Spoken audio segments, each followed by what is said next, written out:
2025 সালের 6ই জুলাই বাংলার নয়নের মণি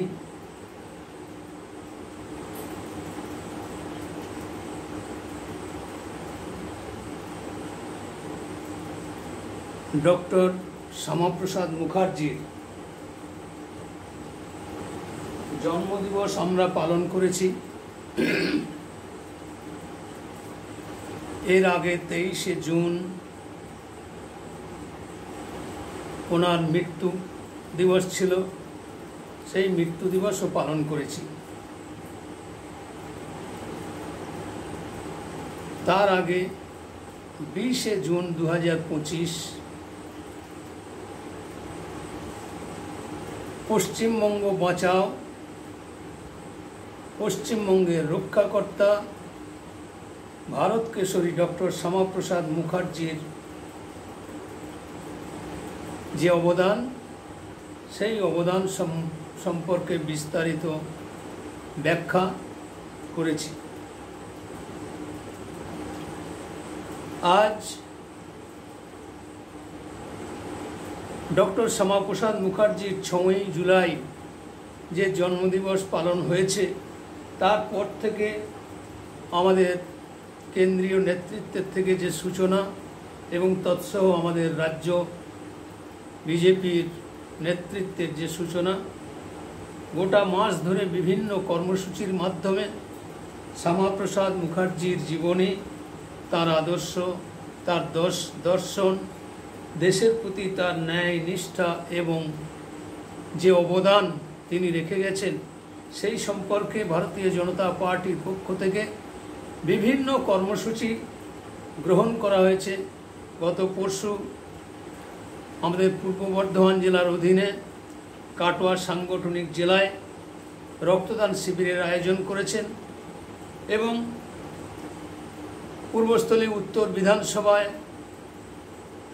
বিজেপির কার্যালয়ে আজকেও আমাদের মাননীয় পূর্ব বর্ধমান জেলার সভাপতি মহোদয়া, উনি পূর্বস্থলী উত্তর বিধানসভায় বিভিন্ন মণ্ডলের কার্যকর্তাদের নিয়ে এক বিশেষ বৈঠক করেছেন।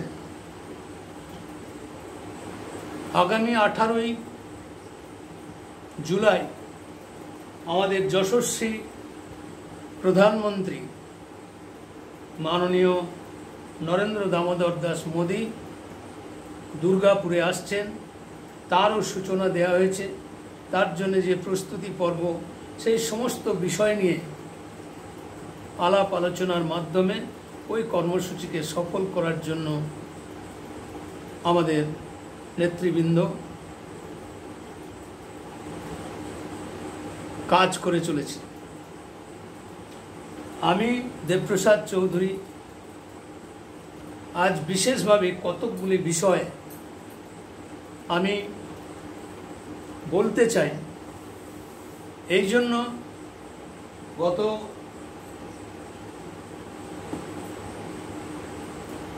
6ই জুলাই ডক্টর শ্যামাপ্রসাদ মুখার্জির সম্বন্ধে বেশ কিছু তথ্য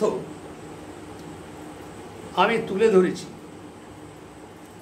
কিন্তু আরও কিছু গুরুত্বপূর্ণ বিষয় যেগুলো বলার খুবই দরকার ছিল, কিন্তু সময় এবং শরীর আমার প্রায় 1 ঘন্টা, প্রায় 1.5 ঘন্টার ঊর্ধ্বে আমি সেদিন বক্তব্য রেখেছি। সেই বক্তব্যের মধ্যেও কিছু কিছু বিষয় আমি মৃত্যুঞ্জয়ী শ্যামাপ্রসাদ মুখার্জির ইতিহাস, আমাদের আর এক রাজ্যের নেতৃত্ব অরুণ ভদ্র মহোদয়, তিনি একটি পুস্তিকা লিখেছেন। সেই পুস্তিকার মধ্যে উনি অনেক বিষয় ডক্টর শ্যামাপ্রসাদ মুখার্জির জীবনের গুরুত্বপূর্ণ অনেকগুলি বিষয় তিনি উল্লেখ করেছেন।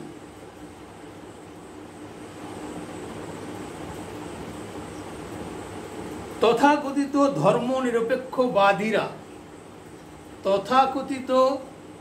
ধর্মনিরপেক্ষবাদীরা প্রায়শই বলে থাকেন যে বিজেপি মুসলিম বিরোধী। কয়েকদিন আগে দূরদর্শনের মাধ্যমে মার্ক্সবাদী কমিউনিস্ট পার্টির একজন নেতা, অর্থাৎ সেই দিনই 6ই জুলাই আর বাংলা চ্যানেলে, এবিপি নিউজ চ্যানেলে, জি24 চ্যানেলে দেখাচ্ছিল যে ডক্টর শ্যামাপ্রসাদ মুখার্জি নাকি ব্রিটিশের দালাল। স্বাভাবিকভাবেই এই রকম মিথ্যাচার করে বিগত দিনে এই মার্ক্সবাদী কমিউনিস্ট পার্টির নেতারা রাজনীতি করে এসেছেন। আমার প্রশ্ন, সেই তথাকথিত সুডো সেকুলারিজমে বিশ্বাসী অর্থাৎ মেকি ধর্মনিরপেক্ষবাদী মার্ক্সবাদী কমিউনিস্ট পার্টির নেতাদের, তৎসহ ধর্মনিরপেক্ষবাদী আমাদের পশ্চিমবাংলার শাসক দল যে মিথ্যাচারের কে পাথেয় করে রাজনীতি করে চলেছেন, তাদের মুখোশ খুলে দেওয়া দরকার। তাদের মুখোশ খুলতে গেলে আমি অতীতেও বিভিন্ন প্রশিক্ষণ শিবির, বিভিন্ন কর্মসূচিতে, বিভিন্ন পথসভায়, বিভিন্ন জনসভায় আমি আমাদের কর্মীদেরকে উদ্বুদ্ধ করার জন্য তাদেরকে আমি এরকম নির্দেশ দিয়েছিলাম যে আপনারা শুধু বিজেপি করলে হবে না। বিজেপি আপনি করছেন ঠিক আছে, কিন্তু বিজেপি করতে গেলে রীতিমতো পড়াশুনো করা দরকার। আমি যে ঘন্টার পর ঘন্টা বক্তব্য রাখি, এই বক্তব্য রাখার পিছনে আমার যে দীর্ঘদিনের অধ্যয়ন, অর্থাৎ দেশের স্বার্থে, সমাজের স্বার্থে, দেশের পরম্পরার স্বার্থে, দেশের ঐতিহ্য, দেশের সংস্কৃতি, তার স্বার্থে অনেক লেখনী বিভিন্ন মাধ্যম দ্বারা লেখা হয়, পুস্তিকা আকারে, পত্রিকা আকারে। সেগুলো আমরা রীতিমতো পড়াশুনো করি না। এটা হচ্ছে আমাদের ব্যর্থতা। আমি দীর্ঘদিন রাষ্ট্রীয় স্বয়ংসেবক সংঘের তত্ত্বাবধানে কলকাতায় যে হেড অফিস কেশব ভবন, সেই কেশব ভবনে আমি নিজে অনেক দিন ছিলাম এবং কেশব ভবনে অর্থাৎ রাষ্ট্রীয় স্বয়ংসেবক সংঘের পুরোপুরি আমি একজন কার্যকর্তা এই দাবি আমি করতে পারি না। কারণ প্রথম থেকেই রাষ্ট্রীয় স্বয়ংসেবক সংঘের যে শিক্ষা দীক্ষা, তাদের যে আদর্শ শাখার বিস্তার, তাতে আমি সম্পূর্ণরূপে অংশগ্রহণ করতে পারিনি। তো কেশব ভবনে গিয়ে আমি যে কটা দিন ছিলাম, সেখানকার যা কালচার, সেখানকার যা নিয়ম নীতি এবং সেখানে যে সমস্ত কর্ণধারেরা ছিলেন, তাদের সংস্পর্শে আমি কিছুদিন থাকতে পেরেছি। এবং আমি স্বস্তিকা পত্রিকা, যেটা রাষ্ট্রীয় স্বয়ংসেবক সংঘের পত্রিকা, সেই পত্রিকা পাবার জন্য আমি বাৎসরিক গ্রাহক হয়েছিলাম আমার বাড়িতে মাসে 4টে করে পত্রিকা আসতো। সেই পত্রিকা আমি রীতিমতো পড়াশুনো করেই আমি এইভাবে বিজেপির মঞ্চে আমি বক্তব্য রাখতে সক্ষম হয়েছি। এছাড়াও প্রয়াত শিবপ্রসাদ রায়, তার লেখা বই আমি রীতিমতো পড়াশুনো করেছি। আমাদের রাজ্য বিজেপির অফিস থেকে, কার্যালয় থেকে জনবার্তা নামক একটি পত্রিকা, সেই পত্রিকার আমি গ্রাহক ছিলাম। বিশ্ব হিন্দু পরিষদের আমি গ্রাহক ছিলাম। রীতিমতো সেই সমস্ত বই আমি পড়াশুনো করেছি এবং এই পড়াশুনো করার মাধ্যমে যেটুকু আমি জ্ঞান অর্জন করতে পেরেছি তা আমি বিস্তারিত সব জায়গায় তো বলতে পারি না।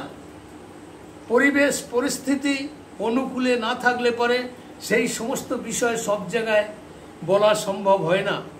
তাই যেটুকু সময় পেয়েছি, 2016 সালে আমি পূর্ব বর্ধমান জেলার ভাইস প্রেসিডেন্টের দায়িত্বে ছিলাম। পূর্বস্থলী দক্ষিণের আমি পর্যবেক্ষক ছিলাম। এমনকি আমি রাজ্য কিষাণ মোর্চার দায়িত্বেও আমি 3 বছর আমি দায়িত্ব পালন করেছি। এরই মধ্যে আমি যতটুকু সময় পেয়েছি আমার দীর্ঘ 39 বছরের রাজনৈতিক জীবনে বিজেপি হলো আমার একমাত্র ধ্যান জ্ঞান। আমার পরিবারেও আমার সদস্যদেরকে এই মন্ত্রে দীক্ষা দিতে পেরেছি যে আমার কাছে দেশ আগে, আমার জাতি আগে, আমার সমাজ আগে। দেশের সংস্কৃতির প্রতি শ্রদ্ধা নিয়েই তাদের সঙ্গে আমি আলাপ আলোচনার মাধ্যমে তারাও যাতে উদ্বুদ্ধ হয় তার জন্য আমি নিরলস প্রচেষ্টা চালিয়ে যাচ্ছি। তো আমি যে কথাটা আগের দিন আমার বক্তব্যের মধ্যে বলতে পারিনি, সেই কথাটা আমি কিছুটা আজকে আমার এই বক্তব্যের মাধ্যমে আমি তুলে ধরছি যে ডক্টর শ্যামাপ্রসাদ মুখার্জি কে ব্রিটিশের দালাল বলা হয় এবং মুসলিম বিরোধী বলা হয় ডক্টর শ্যামাপ্রসাদ মুখার্জিকে। তার প্রেক্ষাপটে যে তথ্য অনেকে জানে না, সেই তথ্যের কিছু বিষয় আমি আজকে আবার আমি তুলে ধরতে চাইছি।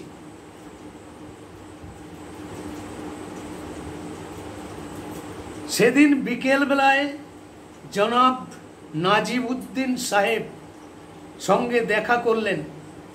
তিনি সব শুনে অতি সহজ ভাষায় বললেন, অসুখ হয়েছে, ডাক্তার দেখান। কাকে বললেন? কাকে বললেন এই কথা? বিশ্বকবি কাজী নজরুল ইসলাম, যে নজরুল ইসলামের কবিতা সাহিত্য, এত সঙ্গীত উনি রচনা করেছেন তা ভাষায় বর্ণনা করা যায় না। এইরকম একজন মহাপুরুষ, তার যখন শারীরিক অসুস্থতার মধ্যে দিয়ে দিন কাটছে, তাকে নাজিমউদ্দিন সাহেব বললেন, আপনাকে আল্লাহ ভালো করে দেবেন, অসুখ হয়েছে, ডাক্তার দেখান, আল্লাহ ভালো করে দেখান, ভালো ডাক্তার দেখাবেন। আমি এ ধরনের জবাব শুনে প্রস্তুত ছিলাম না। আমি মানে কাজী নজরুল ইসলাম শুধু মুঢের মতো চেয়ে রইলেন, তবু হাল ছাড়লেন না। পরদিন প্রাতে জনাব সুরাবদ্দির কাছে গেলেন, কিন্তু তাকে পাওয়া গেল না। পরদিন সকাল 8টায় আবার তার বাসায় গিয়ে তাকে ধরলাম। অর্থাৎ কাজী নজরুল ইসলাম এই কথা বলছেন যে এদের দুয়ারে দুয়ারে, এদের কাছে গিয়ে আমি আকুল আগ্রহে আমার এই শারীরিক অবস্থার কথা তাদের কাছে জানালাম। নবযুগের সম্পাদক কাজী নজরুল ইসলামের অসুখ কিংবা আর্থিক দুরবস্থা, সেজন্য সুরাবর্দী সাহেব বললেন, আমার কাছে কেন এসেছেন? তোমাদের ফজলুল হক তো রয়েছে, তার কাছে যাও। কাগজে বার কয়েক নজরুলের অসুখের কথা পত্রিকায় প্রকাশিত করে দেশের মুসলিম নেতৃবৃন্দের দুয়ারে দুয়ারে ঘুরে যখন কোনো সাড়া পাওয়া গেল না, তখন এ ব্যাপারে আর এক উৎসাহ টিকিয়ে রাখা যেন কঠিন পরীক্ষা হয়ে দাঁড়ালো। আমার দৃষ্টিতে শ্যামাপ্রসাদ, সুফি জুলফিকাম হায়দার এর বই পড়ুন। 1942 সালের 19 জুলাই সুফি হায়দারের মুখে কবির সংকটজনক পরিস্থিতির কথা শুনে ডক্টর শ্যামাপ্রসাদ মুখার্জি স্থির থাকতে পারেননি। তিনি উদ্বিগ্ন হয়ে ছুটলেন কবির বাড়িতে। কবি তখন মধুপুরে বিশ্রাম নেওয়ার জন্য 1000 টাকা চাইলেন। কবি তখন মধুপুরের বিশ্রাম নেবার জন্য 1000 টাকা চাইলেন। তখন সেখানে সৈয়দ বদরুজ্জোদা, ইউসুফ আলী সাহেব, সওগাত সম্পাদক নাসির উদ্দিন প্রমুখ উপস্থিত ছিলেন, কিন্তু কেউ এগিয়ে এলেন না। সুফি জুলফিকার হায়দার লিখছেন, এই কথা শুনে ডক্টর মুখার্জি চুপ থাকলেন। আবার আমাকে বললেন, তাহলে আপনি আমার সঙ্গে চলুন, চেষ্টা করে দেখা যাক। আমাদের ভবানীপুর এলাকায় দু একটা জুয়েলারের দোকান অবশ্যই খোলা পাব। তাদের কাছ থেকে 100-5 হাওলাত বাবদ জোগাড় করে দিতে পারি কিনা, কালই তা পরিশোধ করে দিতে পারব। শ্যামাপ্রসাদ তখন ধার করে কবিকে 500 টাকা দিলেন। এ তথ্য কজন জানেন? আমার ভারতীয় জনতা পার্টির অনেক কার্যকর্তাও এই সমস্ত তথ্য জানে না। তারা মানুষকে বোঝাবে কি করে? মানুষের কাছে ডক্টর শ্যামাপ্রসাদ মুখার্জির জীবনের যে কতটা গুরুত্ব, আমাদের কর্মীদেরকে সঠিকভাবে বোঝানো এবং তাদের সেই বুঝে ত্বরান্বিত করতে হবে রাজনৈতিক প্রেক্ষাপটে, কিন্তু সেটা বাস্তবে সম্ভব হচ্ছে না। তাই আমি আমার এই বক্তব্যের মাধ্যমেই, আমার তো ইউটিউব চ্যানেল আছে, আমার ইউটিউব চ্যানেলের নাম হচ্ছে ডি ইন্ডিয়া শর্টস। এটা ডি ইন্ডিয়া প্রথমে ছিল, এখন যেহেতু শর্ট ভিডিও দিচ্ছি তাই D India shorts @Debprasad Chowdhury 8131, এটা আমার কোড নম্বর। এছাড়াও আমি সোশ্যাল মিডিয়া অর্থাৎ ফেসবুকে, স্ট্যাটাসে, হোয়াটসঅ্যাপে, বিভিন্ন সোশ্যাল মিডিয়ায় আমি আমার এই বক্তব্য অতীতেও দিয়েছি। আজকের এই বক্তব্য এটাও আমি আজকে রাত্রেই আপলোড করব। আপনারা দয়া করে এটা শোনার চেষ্টা করবেন, বোঝার চেষ্টা করবেন। দেখুন, মানুষের জ্ঞান অর্জনের কোনো বয়স হয় না, জ্ঞান অর্জন করতে আলাদা করে কোনো পয়সা খরচ করতে হয় না। কিন্তু এই আমার বক্তব্যটা ধৈর্য ধরে শুনলে বুঝতে পারবেন আমি কেন এইভাবে দিনের পর দিন বিজেপির মঞ্চকে ব্যবহার করে আমি যেখানে বক্তব্য রাখছি এটাই আমার অফিস, এটাই আমার কার্যালয়, আমার বাড়ির মধ্যেই আমি কার্যালয় করে বসেছি। কারণ বর্তমান শাসক দলের তাণ্ডবে 2018 সাল থেকে আজ 2025 সাল অনেকগুলো নির্বাচন হয়ে গেছে। সেই 2018 সাল থেকে ভারতীয় জনতা পার্টির কার্যকর্তাদের ওপরে ওদের হারমাত বাহিনীর দ্বারা যে তাণ্ডব লীলা চালিয়েছে। আমাদের পুটসুরি বাস স্ট্যান্ডে যে কার্যালয়, সেই কার্যালয়কে 2021 সালে ভেঙে তছনছ করে দিয়েছে। আমাদের অনেক কর্মীকে ভয় দেখিয়েছে, গ্রাম ছাড়তে বাধ্য করেছে। এইরকম বহু দৃষ্টান্ত আপনারা বিভিন্ন সোশ্যাল মিডিয়ার মাধ্যমে দেখেছেন। আমি বাড়িতে কেন আমার কার্যালয় বানিয়েছি, এটাই হচ্ছে তার কারণ। আজও পর্যন্ত 2024 সালের লোকসভা নির্বাচনে আজকে আমাদের নরেন্দ্র দামোদর দাস প্রধানমন্ত্রী হওয়ার পরেও আমার এই এলাকায় অর্থাৎ পূর্বস্থলী উত্তর বিধানসভার আমাদের 1 নম্বর মণ্ডল আজকে বহু কার্যকর্তা এখনো পর্যন্ত খোলস ছেড়ে বেরুতে সাহস করছে না। আর প্রশাসন আছে, কারণে অকারণে বিজেপির কার্যকর্তাদের কোনো প্রোগ্রাম করতে চাইলে অনুমতি দেওয়া হয় না। একটা পথসভা করতে গেলে 10 বার সেই থানায় যাতায়াত করতে হয়, পারমিশন মেলে না। তার কারণ হচ্ছে শাসক দলের চোখ রাঙানি এবং এই পুলিশ বিভাগও দিদির দলের নেতাদের পা চেটে, দিদির পা চেটে তারা সরকারি যে নিয়ম নীতি তাকে লঙ্ঘন করে তোষামদের রাজনীতিকে পাথেয় করে তারা এই দুর্ব্যবহার করছে দীর্ঘদিন ধরে। তাই বাধ্য হয়েই আমি আমার বাড়িতেই আমার যে মনের ক্ষোভ, আমার যা ইচ্ছা, আমি যা বলতে চাই, আমি সোশ্যাল মিডিয়ার মাধ্যমে আমি আমার যে মনের অভিব্যক্তি সেটা আমি ভিডিও করি, ভিডিও করে আমি আপনাদের সামনে তুলে ধরি।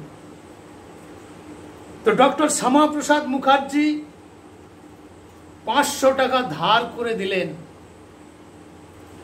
এই হলো শ্যামাপ্রসাদ মুখার্জি। তখন ব্যাংক বন্ধ হয়ে গেছে, তবুও অন্যের কাছ থেকে ধার করে টাকা দিলেন কাজী নজরুল ইসলামের অসুস্থতার জন্য।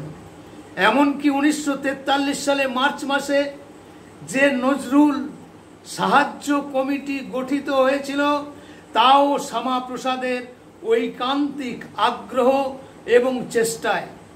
কবির কণ্ঠস্বর তখন স্তব্ধ হয়ে গেছে, তবুও ভালোভাবে চিকিৎসা যাতে চলতে পারে সে কারণে শ্যামাপ্রসাদের এই প্রচেষ্টা। শ্যামাপ্রসাদের সভাপতিত্বে এই কমিটিতে ছিলেন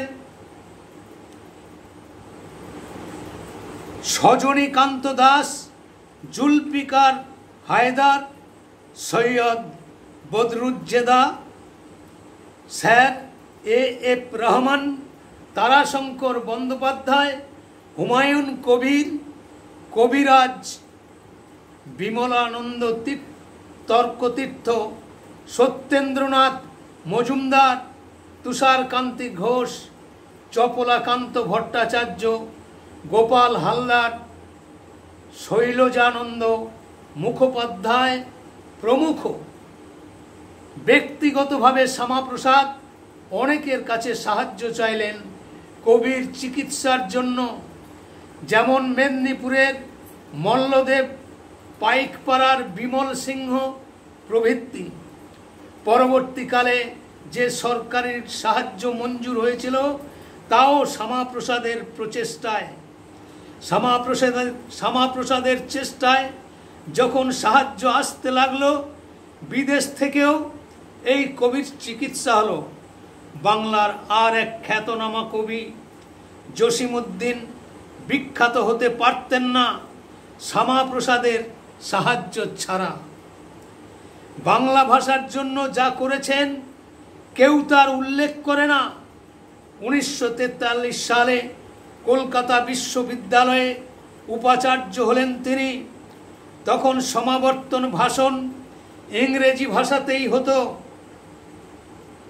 শ্যামাপ্রসাদ 1937 সালে সমাবর্তন ভাষণ দেওয়ার জন্য আর এক বিশ্বকবি রবীন্দ্রনাথ ঠাকুরকে আমন্ত্রণ জানিয়েছিলেন এবং সমস্ত বাধাকে অতিক্রম করে চিরাচরিত প্রথা ভেঙে কবিগুরু রবীন্দ্রনাথ ঠাকুরকে দিয়ে বাংলায় সমাবর্তন ভাষণ দেওয়ানোর ব্যবস্থা করেছিলেন। কজন জানেন এই মেকি ধর্মনিরপেক্ষবাদী দেশদ্রোহী শয়তানের দল এই যে ইতিহাস, এই ইতিহাস পাঠ্য পুস্তকে পড়ানো হয় না। ডক্টর শ্যামাপ্রসাদ মুখার্জির জীবনে পাঠ্যপুস্তকেতে স্থান পায় না। এখানেই থেমে থাকেননি, তিনি প্রথম বাংলা ভাষায় পরীক্ষা পদ্ধতি চালু করেছিলেন। একই বৎসরে 2 বার ম্যাট্রিক পরীক্ষা দেওয়ার ব্যবস্থা করেছেন, দ্বিতীয়বারে যাতে পরীক্ষার্থীরা বাংলা ভাষায় তাদের পরীক্ষা দিতে পারেন। হিন্দু বীর নয়নের মণি ডক্টর শ্যামাপ্রসাদ গ্রন্থে ডক্টর প্রসাদ বন্দ্যোপাধ্যায় লিখেছেন, 1950 সাল, স্থান পশ্চিম দিনাজপুর, উত্তরবঙ্গ। ঘটনা কি? স্থানীয় হিন্দুরা দুর্গা প্রতিমা নিরঞ্জন করতে পারছে না। মুসলমান সম্প্রদায় বাধা দিয়েছে।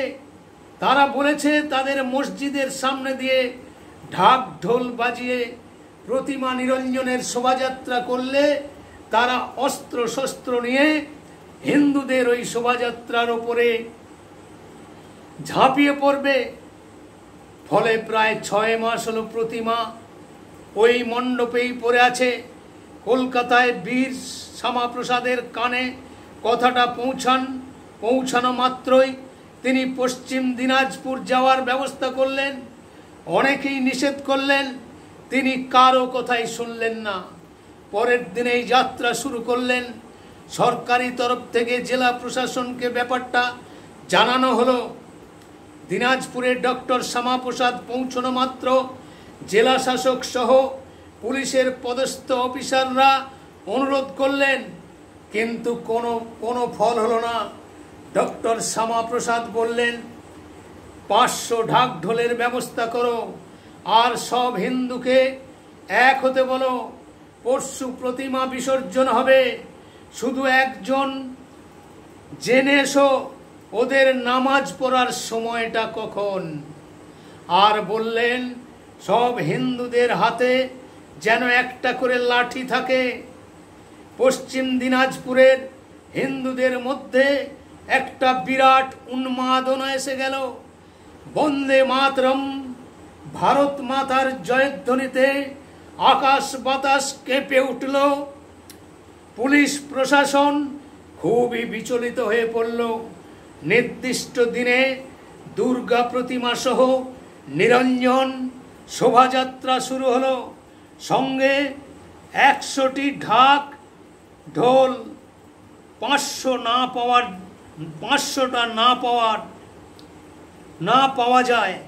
হিন্দু বালক যুবা বৃদ্ধ সবারই হাতে লাঠি, কপালে চন্দনের তিলক।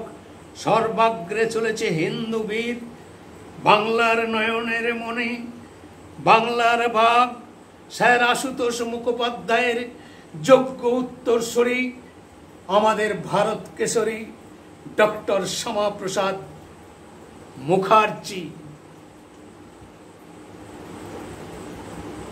পরের দিন স্থানীয় মুসলমান নেতৃত্ব স্থানীয় কয়েকজন ডক্টর শ্যামাপ্রসাদ মুখার্জির সঙ্গে দেখা করে বললেন, আমরা সব প্রস্তুত ছিলাম দাঙ্গা লাগবে বলে। দাঙ্গা তো দূরের কথা, এই বিরাট ব্যাপার এত সুষ্ঠুভাবে শেষ হবে আমরা ভাবতে পারিনি। উত্তরে শ্যামাপ্রসাদ বলেছিলেন, আপনারাও একটু ভদ্র হন আর ভারতকে সামান্য একটু ভালোবাসুন, তাহলেই হবে। হিন্দুরা খুবই ভদ্র। ভারতীয় জনসংঘের নীতি সিদ্ধান্ত পুস্তক আকারে ছাপা হলেও 1952 সালের 9ই জুন কলকাতার শ্রদ্ধানন্দ পার্কে এক সুবিশাল প্রকাশ্য সভায় জনসংঘ প্রতিষ্ঠার কারণ ব্যাখ্যা করতে গিয়ে তিনি অন্যান্য বিষয়ের সঙ্গে উল্লেখ করেন ভারতের ইতিহাসে সাধনার পুনর্জীবনী জনসংঘ প্রতিষ্ঠার লক্ষ্য। 9ই মে 1953 বিশাল জনসমুদ্রের অভিনন্দনের মধ্যে দিয়ে দিল্লি থেকে শ্যামাপ্রসাদ কাশ্মীর অভিমুখে যাত্রা করলেন। অনেক শুভানুধ্যায়ী শ্যামাপ্রসাদকে পরামর্শ দিয়েছিলেন কাশ্মীর না যাওয়ার জন্য। তার মনের মধ্যে তখন স্বামী বিবেকানন্দের বাণী বাজছে, জন্ম হইতেই তোমরা তোমাদের মায়ের জন্য বলি প্রদত্ত। স্বামী বিবেকানন্দের বাণী, জন্ম হইতেই তোমরা তোমাদের মায়ের জন্য বলি প্রদত্ত। তার গাড়ি যখন পাঞ্জাবে প্রবেশ করেছে তখন চণ্ডীগড়ের জেলা শাসক, সরকারের বড় বড় অফিসার বৃন্দ এবং পুলিশের পদস্থ অফিসাররা তার সঙ্গে সাক্ষাৎ করে তাকে কাশ্মীর যেতে নিষেধ করেন। এমনকি পারমিট ছাড়া কাশ্মীর প্রবেশ করার চেষ্টা করলে ভারত সরকার যে তাকে গ্রেপ্তার করতে বাধ্য হবে সে কথাও ডক্টর শ্যামাপ্রসাদ মুখার্জিকে জানানো হলো। সব শুনে স্মিত হাস্যে ডক্টর শ্যামাপ্রসাদ মুখার্জি তাদের বললেন, আমি আমার মায়ের সেবায় যাত্রা করেছি, কোনো বাধাই আমার কাছে বাধা নয়। আমি আমার কর্তব্য করেছি, আপনারা আপনাদের দায়িত্ব ও কর্তব্য পালন করুন।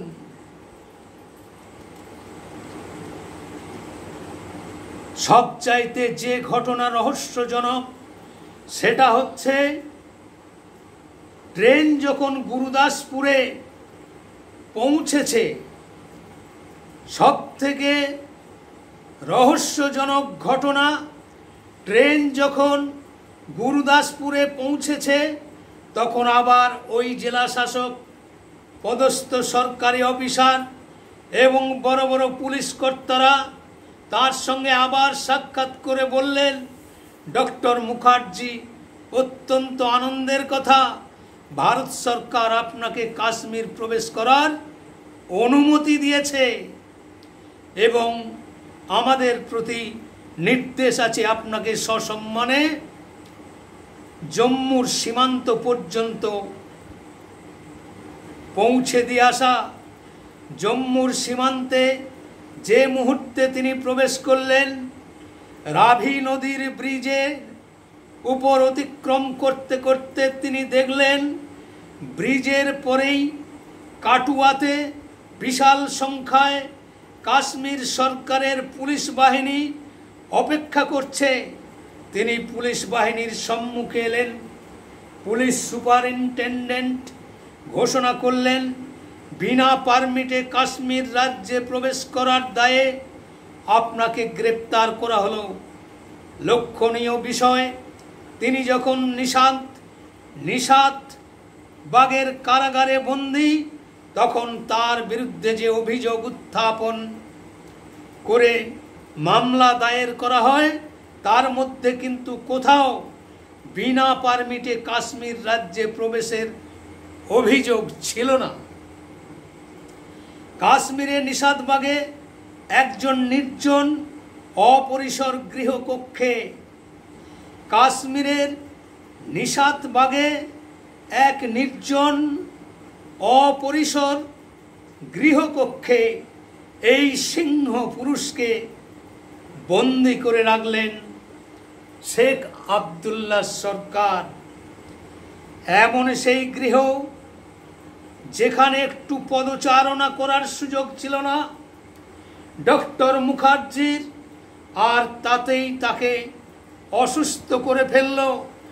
আর সেই সামান্য অসুস্থতার সুযোগ এনে দিল নেহরু এবং শেখ আবদুল্লাহর সরকারকে ষড়যন্ত্র রূপায়ণ করতে।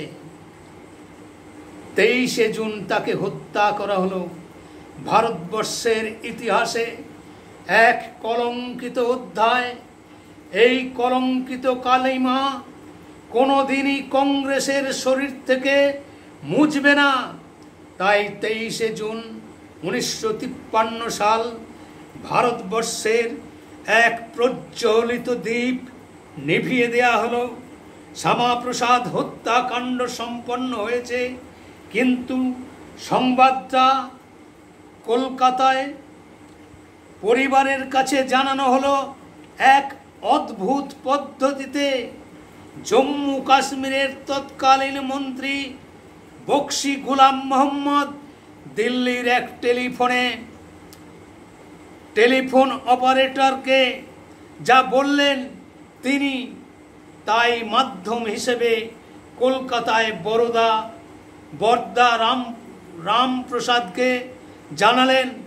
রামপ্রসাদ সব শুনলেন, স্তম্ভিত হয়ে গেলেন।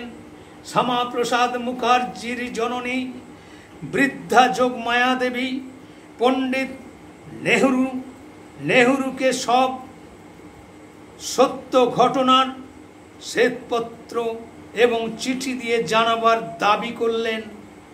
কয়েকটি পংক্তিতে, আপনি প্রকৃত ঘটনার সম্মুখীন হতে ভয় পাচ্ছেন।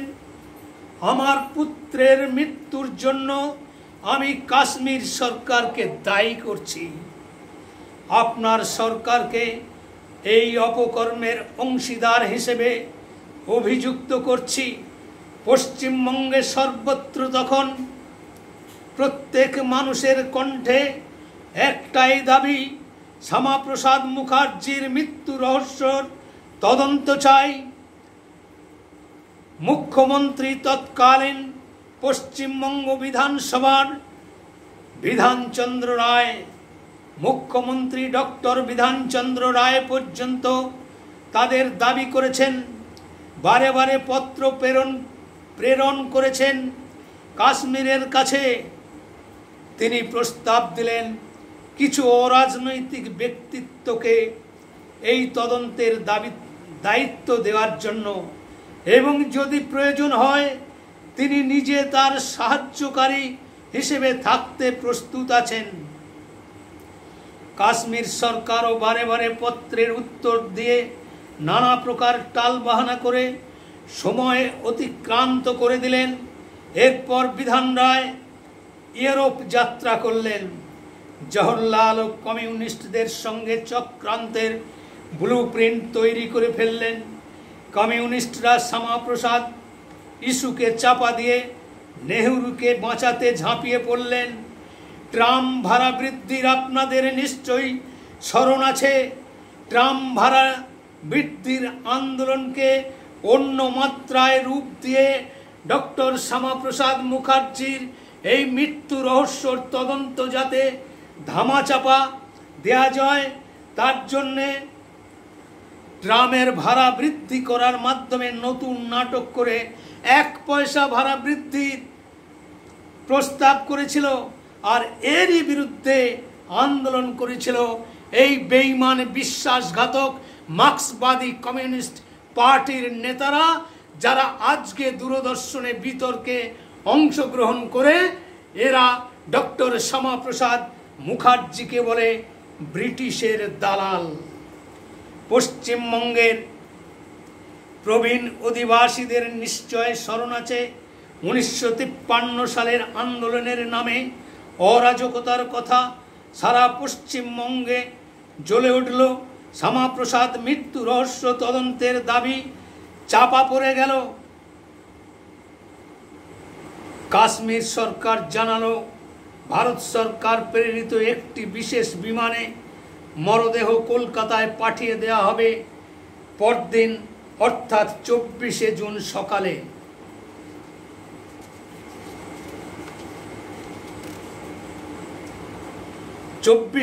সকাল 9টায় বিমান দমদম বিমান ঘাঁটিতে অবতরণ করবে। সেদিন সকাল থেকে দমদম বিমানবন্দরে লোক জমতে শুরু করলো। সকাল থেকেই কলকাতায় প্রায় সব দোকানপাট বন্ধ, যানবাহন চলাচল বন্ধ, অনিয়মিত হয়ে পড়ল।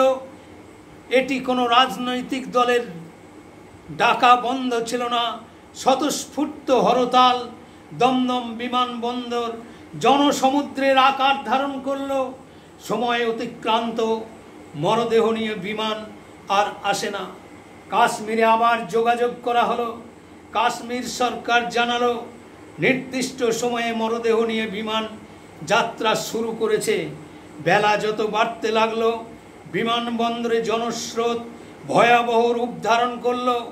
তখন ভিআইপি রোড তৈরি হয়নি। যশোর রোডের দুধার দিয়ে মানুষের সেই সমুদ্র ঘন্টার পর ঘন্টা অপেক্ষা করতে লাগলো জনগণের প্রিয় নেতাকে, তাদের সুহৃদকে, তাদের অত্যন্ত কাছের মানুষ পশ্চিমবঙ্গের জন্মদাতাকে একবার শেষ দেখার জন্য রাত 8টার পরে মরদেহ নিয়ে বিমান দমদমের মাটি স্পর্শ করল। সেই রাতেই মরদেহ নিয়ে চলল ঐতিহাসিক মিছিল। অবশেষে সেই মহামিছিলের সমাপ্তি ঘটল কেওড়াতলা মহাশ্মশানে। পশ্চিমবঙ্গের স্বাধীন ভারতবর্ষের প্রথম শহীদ, বাংলার বীর, বাংলার নয়নের মণি, বাংলার বাঘ স্যার আশুতোষ মুখোপাধ্যায়ের যোগ্য সন্তান ভারত কেশরী ডক্টর শ্যামাপ্রসাদ মুখার্জির মহাকাশে বিলীন হল। সহস্র কণ্ঠে আওয়াজ উঠল, শ্যামাপ্রসাদ, তোমায় আমরা ভুলছি না, ভুলব না। শ্যামাপ্রসাদ অমর রহে, শ্যামাপ্রসাদ অমর রহে। আমরাও সেই কথাই আজ প্রত্যেকটি শ্যামাপ্রসাদ মুখার্জির যে বিশেষ বিশেষ দিন, সেই বিশেষ বিশেষ দিনে আমরা শ্যামাপ্রসাদ মুখার্জিকে শ্রদ্ধাঞ্জলি জানাই এবং ডক্টর শ্যামাপ্রসাদ মুখার্জি লৌহ প্রণাম, এই ভাষাতেই তাকে আমরা শ্রদ্ধাঞ্জলি জানাই। তাই এতক্ষণ যে বক্তব্য আমি রাখলাম আপনাদের উদ্দেশ্যে, এই বক্তব্যের সত্যতা আপনারা যাচাই করতে পারবেন কলেজ স্ট্রিট থেকে, বাবাদের বিজেপির দপ্তর থেকে মৃত্যুঞ্জয়ী শ্যামাপ্রসাদ অরুণ ভদ্রের এই লেখা থেকেই আমি পড়ে আমি এই বক্তব্যটা রেখেছি। কারণ এত সুনিবিড় তথ্য, এত সুন্দর সুন্দর ভাষা বর্ণনা করে যেভাবে আমাদের শ্রদ্ধেয় নেতা অরুণ ভদ্র লিপিবদ্ধ করেছেন, এটা তো আমরা নেহাতি অশিক্ষিত, রাজনৈতিকভাবে অশিক্ষিত, আমাদের সেই স্পর্ধা নেই। অকপটে এত সুন্দর তথ্য পেশ করে আমি নিজের মন গড়া কাহিনী দিয়ে জুড়ে দিয়ে বক্তব্য রাখব, এমন স্পর্ধা আমি কোনোদিন দেখাই না। আমি প্রমাণ দিই, প্রমাণ সহ বক্তব্য রাখি। আর এই বক্তব্যের মাধ্যমেও আমি সেইটুকুই তুলে ধরলাম। এবার আমি আসি আজকের বর্তমান ভারত সরকারের যে কালজয়ী অনেকগুলি বিষয় যা সোশ্যাল মিডিয়ায় আসে, কিন্তু পাবলিক অর্থাৎ ভীরু কাপুরুষ হিজড়ে বৃত্তি করার কিছু মানুষ আছে, যারা সিরিয়ালের পিছনে, সিরিয়াল দেখার পিছনে টাইম নষ্ট করবে, অশ্লীল ছবি দেখবে, রিলের মাধ্যমে ফেসবুকে চ্যাট করবে, ইনস্টাগ্রামে চ্যাট করবে, ইউটিউবে নানা রকম কুরুচিপূর্ণ উলঙ্গ নৃত্য করবে, কিন্তু দেশের কল্যাণে দেশের স্বার্থে এই শাশ্বত সনাতন ধর্মের মানুষদের মধ্যেও আমি পরিলক্ষিত করেছি অনেকে এই সমস্ত ব্যাপারগুলো এতটা উদাসীন থাকেন। তাদের বলতে শুনেছি, ও দেখে কি করব, ও দেখে কি হবে, নিজে বাঁচলে বাপের নাম। এই ধরনের কিছু নপুংসক হিজড়ে প্রবৃত্তির কিছু মানুষ এই সমাজ ব্যবস্থায় আছে। তাদের চরিত্র সংশোধন তো আমরা করতে পারবো না, কারণ তারা এমন মোহে আচ্ছন্ন হয়ে আছে, তাদের কাছে বাস্তব সত্য তথ্য তুলে ধরলেও তারা ফুৎকারে উড়িয়ে দেয়। তো আজকের এই বর্তমান রাজ্য সরকার অর্থাৎ মাননীয় মুখ্যমন্ত্রী মমতা বন্দ্যোপাধ্যায় সম্বন্ধে তো বলতেই হবে। ওনার কিছু কুকীর্তি এটা সোশ্যাল মিডিয়ায়, দূরদর্শনে, খবরের কাগজে নানাভাবে প্রকাশিত হচ্ছে। প্রকাশিত হওয়ার পরেও এখনো কিছু পা চাটা মানুষ আছে যারা ওই লক্ষ্মীর ভাণ্ডারে 1000-1200 টাকা পাওয়ার জন্যে ওই মহিলারা আজও পা চেটে যাচ্ছে। আমি তাদের উদ্দেশ্যে বলছি, দিদি বিগত আপনাদেরও যেমন মুখ্যমন্ত্রী, আমারও মুখ্যমন্ত্রী, তাই এসব কথা আমি প্রমাণ সাপেক্ষ বলি। ধর্ষণে পশ্চিমবাংলার মুখ্যমন্ত্রী বিশ্ব চ্যাম্পিয়ন। কেন বলছি এই কথা? আমি এক একটা সালের এক একটা উদাহরণ আপনাদের সামনে তুলে ধরছি। উনি 2011 সালে সরকারে এসেছেন। 2011 সালে সরকারে আসার পর অসংখ্য প্রতিশ্রুতি উনি দিয়েছিলেন। কলকাতাকে লন্ডন বানাবেন, দার্জিলিংকে সুইজারল্যান্ড বানাবেন, এইরকমভাবে নানা মিথ্যা প্রতিশ্রুতি দিয়ে তিনি সরকারে এসেছিলেন। ওনার সরকারে একজন মহিলা মুখ্যমন্ত্রী সরকার পরিচালনা করছেন। 2012 সালের ঘটনা আপনারা অনেকেই শুনে থাকবেন, জেনে থাকবেন। যারা না জানেন, যারা ভাঁওতাবাজি করেন, যারা পা চাটেন, সেই মহিলাদের বলছি, আর সেই তৃণমূল কংগ্রেসের নেতাদের বলছি আপনাদের স্মরণ করে দেওয়ার জন্যে। 2012 সালের পার্ক স্ট্রিটের ঘটনা, মুখ্যমন্ত্রী কি মন্তব্য করেছিলেন? মেয়েটির চরিত্রের দোষ আছে। ওই মেয়েটির সঙ্গে দর কষাকষি নিয়ে খদ্দেরের সাথে বচসা হয়েছিল, তাই এই নির্মম ঘটনা ঘটেছিল। 2013 সাল, যে 13 সালের কামদুনির ঘটনা, কলেজ ছাত্রীকে 6 জন মুসলিম যুবক ধর্ষক মধ্যযুগীয় বর্বরতার মাধ্যমে ওই কলেজ ছাত্রীকে নির্মমভাবে হত্যা করেছিল। সেই কলেজ ছাত্রীর সপক্ষে উক্ত এলাকার কয়েকটি মেয়ে সোচ্চার হয়েছিল। মৌসুমী কয়াল, রীতা কয়াল, এরকম নামের আরও কয়েকজন মহিলা একটা ব্যাপক আন্দোলন সংগঠিত করেছিলেন। সে দৃশ্য আপনারা দেখেছেন। কিন্তু মাননীয়